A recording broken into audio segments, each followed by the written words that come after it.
Ceux qui ont vu ces images en attestent formellement et disent que Michael Schumacher ski à une vitesse réduite, c'est-à-dire une vitesse normale. Et ça va à l'encontre de ce que disent les médecins du CHU de Grenoble qui parlaient d'un choc à haute cinétique, donc un ski normal. Un ski normal. Mais comment pouvez-vous affirmer cela, Dominique? Eh bien parce que ceux qui l'ont vu, moi je ne l'ai pas vu, mais ceux qui l'ont vu et qui m'ont communiqué cette information, qui sont de bonnes sources...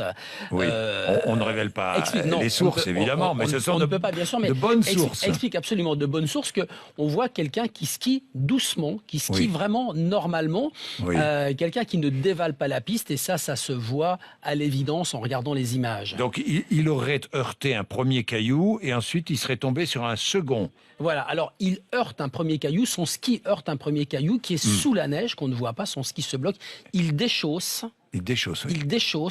il tombe en avant. Donc son casque, on voit la caméra qui filme la neige, qui tombe vers la neige, mais sous la neige, il y a un caillou, et c'est là que son casque va heurter le caillou qui se trouve sous la neige. C'est évidemment très important pour l'enquête, hein, Dominique. C'est important, et puis ça confirme, Jean-Jacques, ce que disent ses proches, ses témoins, qui sont là depuis le départ avec lui, son fils de 14 ans, et puis le petit ami de sa fille qui se trouvait sur la piste avec lui, et qui avait donné exactement cette version-là de l'accident.